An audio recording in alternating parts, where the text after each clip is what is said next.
Good morning everyone, welcome to Aditi's world. কেমন আছেন সবাই?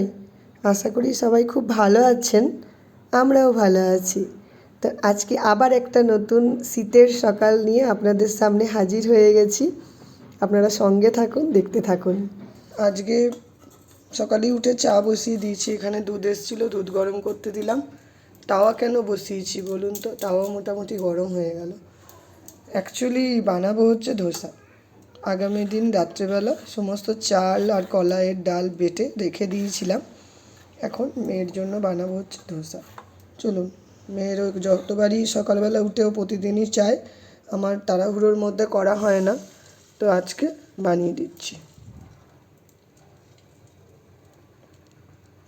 অ্যাকচুয়ালি পিকচারটা খুব একটা ক্লিয়ার আসছে না, কারণ আমি চা বসিয়েছি, চায়ের ভেপারটা মাঝে মাঝে গিয়ে ক্যামেরার লেন্সে লেগে যাচ্ছে, এই জন্য এরকম হয়েছে। এখন আস্তে আস্তে হোক, এখন একটু ঢাকা দেওয়া থাকবে, আস্তে আস্তে ওটা ইয়ে হবে। আর এখানে চাটাও হতে থাকুক। চলুন বাইরে থেকে ঘুরে আসি। এই দেখুন, আমাদের সকাল থেকেই কেমন আওয়াজ সহ্য করতে হয়।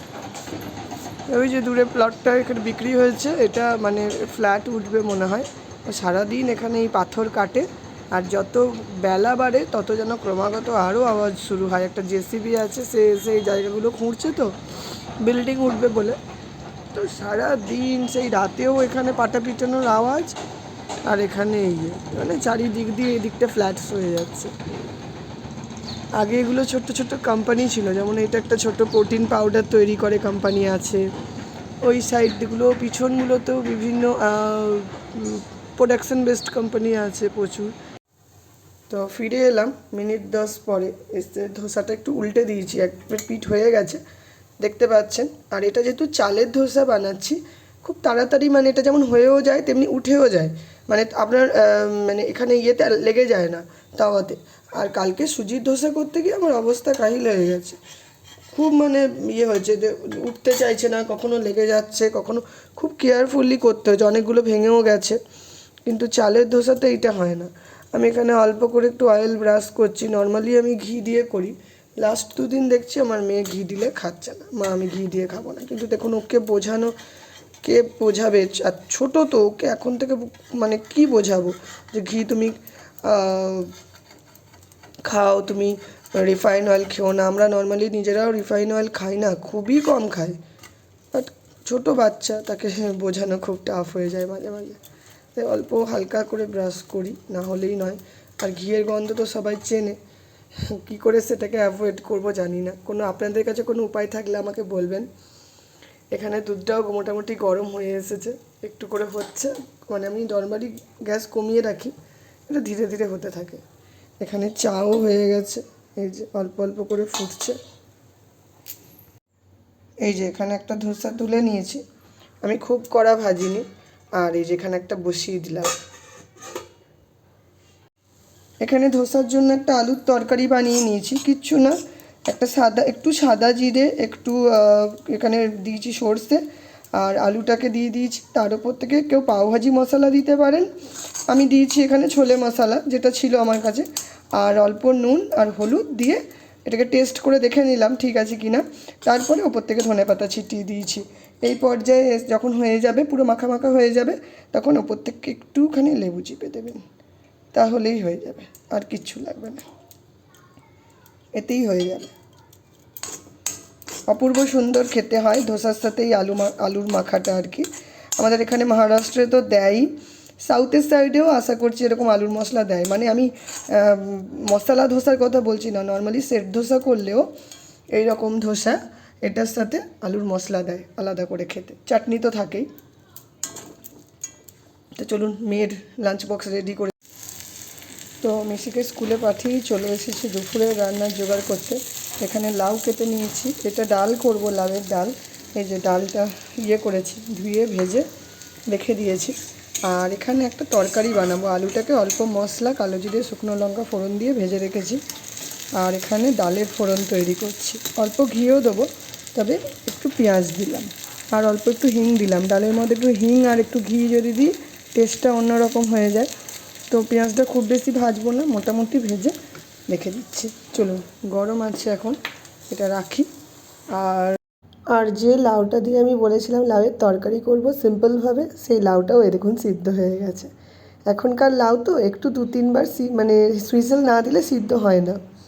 এখানে দেখতে পাচ্ছেন, এখানে লাউয়ের তরকারিটা মোটামুটি হয়ে এসেছে। এই তলার যে অল্প জল আছে সেটা একটু শুকিয়ে গেলেই হয়ে যাবে। আর এখানে আমি ডালটার প্রিপারেশন করে নিয়েছি।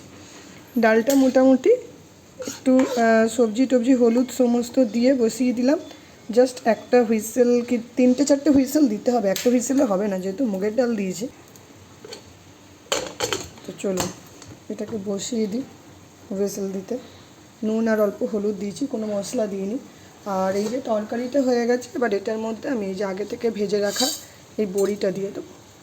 বড়ি দিলে লাউয়ের তরকারির একটা অন্যরকম টেস্ট হয়। আজকে রান্নাটা খুব সিম্পলভাবে করেছি, কোনো মশলা দিইনি। জাস্ট ওপর থেকে একটুখানি ভাজা মশলা ঘরে তৈরি যদি থাকে দিয়ে দেবেন, আর একটু ঘি দেবেন, গরম মশলা দেওয়ারও দরকার নেই। একটু ঘি ছিটিয়ে দিলে পারে লাউয়ের তরকারির অন্যরকম টেস্ট হয়। এই যে এখানে ডালটা মোটামুটি হয়ে গেছে, দেখতে পাচ্ছেন। আর আমি না এই যে পেঁয়াজটা ভেজেছিলাম আর ঘি, সেটা এর মধ্যে দিয়ে নিয়েছি। চলুন ডালটা ঢেলে নিই।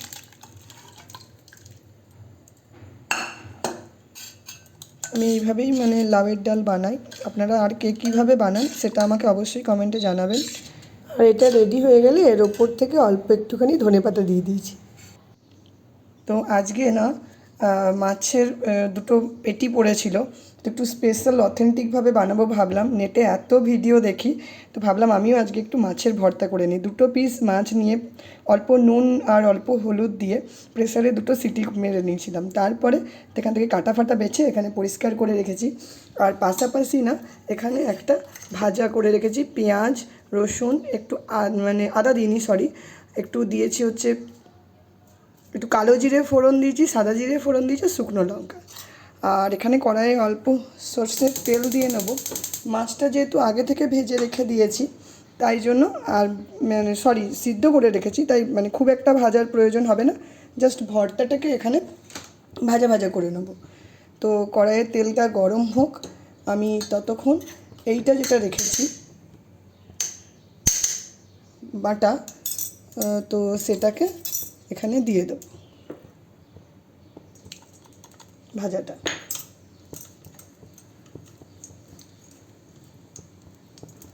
আর যারা লঙ্কা খেতে ভালোবাসেন তারা অল্প করে লঙ্কা দেবেন, কোনো অসুবিধা নেই।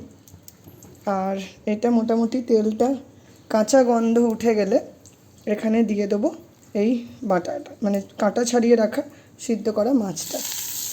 আজ ভেবেছি এইভাবেই বানিয়ে খাই, আমরা মা মেয়ে খাবো। আর আমার হাজব্যান্ড এসব পছন্দ করে না, ও খায়ও না। ওর জন্য এই যে মাছের মাথাটাকে ভেঙে ভালোভাবে ভেজে দিয়েছি, ও ওইভাবেই খাবে। চলুন তাড়াতাড়ি করে নিই। আপনারা কে কে ভর্তা খেতে ভালোবাসেন আমাকে অবশ্যই জানাবেন, আমার তো ভালোই লাগে। আর ইউটিউবে এত রিলস ভিডিও দেখেছি যে আরও ইচ্ছা করলো যে বানিয়ে নিই। আর ঝালটা যে যেমন খাবেন নিজের ইচ্ছা মতন বানাবেন। তো স্নান সেরে চলে এসেছি, এই যে জামা কাপড়গুলো সমস্ত রাখলাম এখানে, পরে আমি এসে মিলবো। এদিকে সৌমিক চলে গেছে মেয়েকে আনতে। তো এখানে আমি ঠাকুরের পুজো জোগাড় করে নিয়েছি, পুজো শুরুও করে দিয়েছি। আজকে যেহেতু বৃহস্পতিবার, আজকে পুজো না দিলে হয় না, তো পুজোটা দিয়ে নিই। চলুন।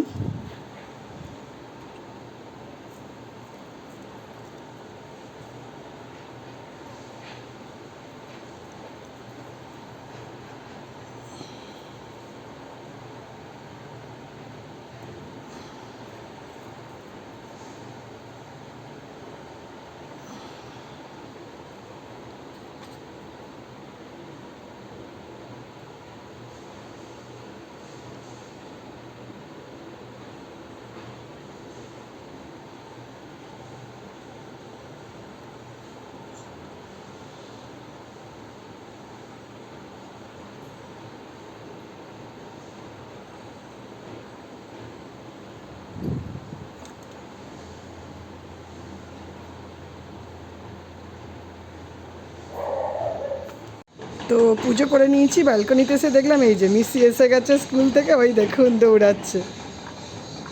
আর এই যে এখানে আমি কাপড় টাপড় সমস্ত মিলে নিলাম।